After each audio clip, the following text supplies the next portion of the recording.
PMK 19160095 dari Prodi PGSD 5C. Baik, di sini saya akan membacakan presentasi yang pertama.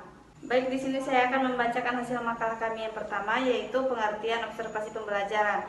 Pengertian observasi pembelajaran yaitu suatu pengamatan atau pinjauan yang dilakukan secara cermat.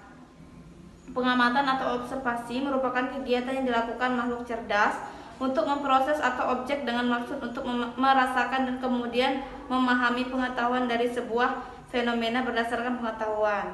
Observasi juga merupakan salah satu metode pengumpulan data dengan cara mengamati atau meninjau secara cermat dan langsung di lokasi penelitian untuk mengetahui kondisi yang terjadi atau membuktikan kebenaran dari sebuah desain penelitian yang sedang dilakukan. Sedangkan secara istilah, observasi merupakan proses untuk melihat, memperhatikan, mengamati, meninjau, dan mengawasi dengan teliti suatu objek tertentu yang mendapat data yang valid dan informasi yang benar yang dibutuhkan suatu kegiatan, sebuah interaksi untuk suatu kepentingan tertentu.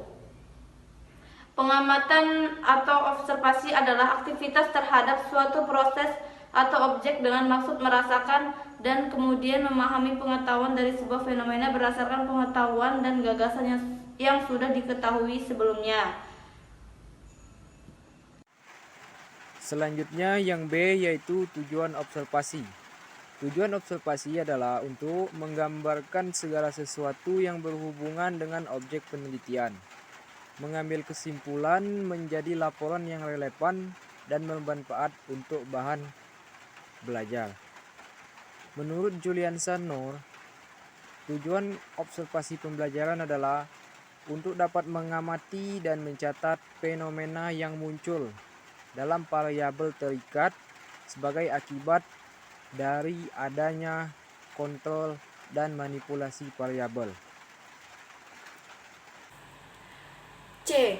Manfaat observasi pembelajaran. Selain tujuan observasi, juga memiliki beberapa manfaat, di antaranya hasil observasi bisa dikonfirmasi dengan hasil penelitian untuk data akurat. Kemudian, deskripsi pada observasi bisa menjelaskan dunia nyata. Pembaca akan menafsirkan hasil penemuan dan interpretasinya. Kemudian, bisa menjelaskan suatu peristiwa yang bisa teruji kualitas dan spekulasi berdasarkan aturan dunia nyata yang valid. Kemudian, mampu mencatat indikasi yang tidak nyata, berlangsung dan keadaan yang tidak bisa direplikasikan dengan eksperimen. Kemudian, mencatat suatu peristiwa secara runtun dan kronologis. Kemudian, bisa dikombinasikan dengan sistem lain dalam menghasilkan laporan. Mencatat keadaan yang tidak bisa mereplikasikan dalam eksperimen. Perlengkapan dan teknologi bisa merekam secara permanen. Baiklah, yang terakhir, yang D, ada kelebihan dan kelemahan dari observasi pembelajaran. Yang pertama kita bahas adalah kelebihan dari observasi pembelajaran. Yang pertama itu, dengan observasi, data langsung mengenai perilaku yang khusus dari objek dicatat dengan segera dan tidak berpedoman dengan pikiran atau ingatan seseorang. Jadi ketika kita melakukan observasi, data yang kita dapatkan itu langsung dicatat dan langsung didokumentasikan agar tidak lupa atau tidak hilang, karena ingatan manusia atau ingatan seseorang itu sangat terbatas. Jadi sangat tidak memungkinkan ketika kita melakukan observasi, data yang kita dapatkan itu harus diingat. Jadi alangkah baiknya. Baik, kemudian yang kedua, kelebihannya observasi ini sangat mudah dilakukan. Jadi dapat dilakukan di mana saja, kapan saja, dan siapa saja. Kemudian data dapat diperoleh dari subjek baik melalui komunikasi verbal ataupun nonverbal. Misalnya komunikasi langsung atau tidak langsung seperti komunikasi seperti wawancara, atau kita dapatkan melalui media-media sosial, televisi, dan lain sebagainya. Kemudian objek penelitian yang selalu sibuk lebih senang diteliti melalui observasi daripada diberi angket ataupun wawancara. Nah, ketika kita melakukan observasi, itu si pengobservasi ini akan lebih senang ketika kita diteliti melalui observasi. Jadi ketika kita melakukan observasi kepada seseorang, begitu, seseorang itu akan lebih senang ketika kita mengobservasi mereka itu melalui langsung ya, seperti itu, daripada diberikan angket atau wawancara, seperti kita ajak langsung terjun ke tempat kejadian tersebut. Kemudian, memungkinkan pencatat serentak terhadap berbagai gejala karena dibantu oleh pengamat dan alat lainnya. Jadi ini nih kelebihannya itu kita itu dapat mencatat serentak atau kita dapat dibantu oleh alat lainnya, pengamat dan lain-lain. Kemudian menyajikan media objek secara nyata tanpa manipulasi atau manipulatif. Jadi ketika kita melakukan observasi, kita itu dapat menemukan fakta-fakta sesuai apa yang kita lihat, apa yang kita observasi, apa yang disajikan kepada kita, dapat kita lihat langsung seperti itu tanpa ada manipulatif atau kebohongan, mitos seperti itu. Kemudian siswa akan merasa tertantang sehingga dapat meningkatkan aktivitas siswa. Ketika kita mengajak siswa melakukan observasi secara langsung atau ke tempat kejadian, misalnya ada suatu bencana alam, misal tanah longsor, seperti itu, mereka akan lebih antusias dibandingkan mereka hanya diperlihatkan sebuah foto atau video.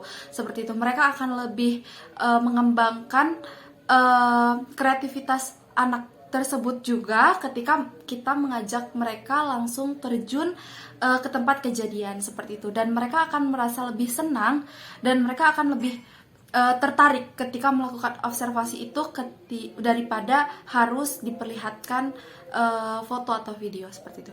Kemudian memungkinkan pengembangan sifat ilmiah dan menimbulkan semangat ingin tahu. Jadi ketika kita langsung melakukan observasi, semangat ingin tahu itu akan lebih besar daripada yang saya sebutkan tadi, daripada harus melihat di balik itu. Misal seperti kita melihat video terjadinya bencana alam tanah longsor seperti itu tidak akan membuat kita tertarik atau antusias untuk melakukan observasi atau pengamatan hanya dari sebuah video. Begitu pula kepada siswa-siswa atau anak-anak yang masih sangat senang ketika mereka diajak ke alam atau melihat langsung atau ke tempat kejadian seperti itu. Mereka akan merasa lebih senang dan akan menumbuhkan sifat ilmiah yang akan tercapai dengan sendirinya ketika kita melakukan observasi ini. Kemudian ada pula kelemahannya. Jadi setelah kita membahas tentang kelebihannya, ada pula kelemahan dari observasi ini. Yang pertama ada diperlukan waktu yang lama untuk memperoleh hasil observasi langsung terhadap suatu kejadian. Misal kita ambil contoh seperti kita mengobservasi sebuah pohon, seperti itu ya. Ketika kita mengobservasi sebuah pohon, kita harus menunggu dengan jangka waktu yang cukup lama. Jadi kita harus menunggu dari bibitnya seperti itu, kemudian baru tumbuh akar dan pohon, kemudian tumbuh ranting sampai mencapai buah, itu dibutuhkan waktu yang cukup lama. Itu termasuk kelemahan dari observasi ini ya. Kemudian observasi terhadap suatu fenomena yang memiliki rentang waktu lama tidak dapat dilakukan secara langsung. Seperti yang saya sebutkan tadi contohnya, ketika kita mengobservasi sebuah pohon, kita tidak bisa mendapatkan hasil atau data-data itu secara langsung. Kita harus menunggu yang cukup lama ataupun sebentar itu. Tergantung bahan apa yang kita observasi, tergantung data apa yang akan kita observasi seperti itu. Kemudian yang ketiga ada beberapa kegiatan yang datanya tidak mungkin diperoleh melalui observasi. Misalnya rahasia pribadi seseorang.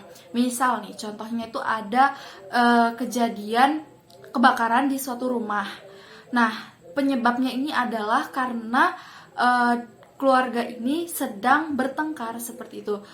Kita hanya dapat mendapatkan data penyebab terjadinya kebakaran ini, mungkin karena sedang ribut, terus terkena kompor gas atau apa, namun kita tidak dapat mendapatkan data masalah apa yang terjadi di dalam permasalahan tersebut, kedua belah pihak tersebut. Jika objek observasi menyadari dirinya sedang diamati, dia cenderung untuk berkelakuan sesuai dengan yang diharapkan si pengamat. Misal, saya melakukan observasi seseorang anak atau seseorang.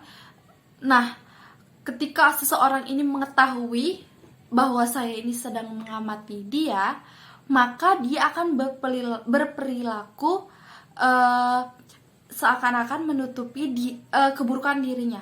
Dia akan menunjukkan kebaikannya saja agar saya mendapatkan pengamatan yang baik tentang dia, seperti itu. Kemudian, jika terjadi peristiwa tidak terduga seperti hujan, kebakaran, dan lain-lain, pelaksanaan tugas pengamat jadi dapat terganggu atau bahkan terhenti. Misal bencana alam, longsor. Nah, ketika terjadi longsor ini, otomatis atau ada hujan seperti itu, ketika kita akan mengobservasi tempat tersebut, maka kita akan mengalami banyak kendala. Misal tanahnya licin, tempatnya yang cukup curam, hujan yang cukup deras. Nah, ini merupakan satu kelemahan yang cukup berakibat menunda observasi yang cukup lama ya. Jadi ketika kita melakukan observasi di sebuah tempat yang terjadi bencana alam, memungkinkan untuk keterlambatan kita dalam melakukan observasi itu dan memperoleh data-data apa yang terjadi pada bencana alam tersebut, seperti itu. Kemudian memerlukan biaya dan tenaga yang lebih besar dari pelaksanaannya. Jadi ketika kita melakukan observasi, memang kita sangat membutuhkan materi maupun tenaga. Jadi kita harus berkorban materi, tenaga untuk kesananya, seperti itu, waktu, seperti itu. Dan itu merupakan kelemahan-kelemahan dari observasi. Mungkin sekian dari kelompok kami, lebih dan kurangnya kami mohon maaf. Saya akhiri, wabillahi taufiq wal hidayah. Wassalamualaikum warahmatullahi wabarakatuh.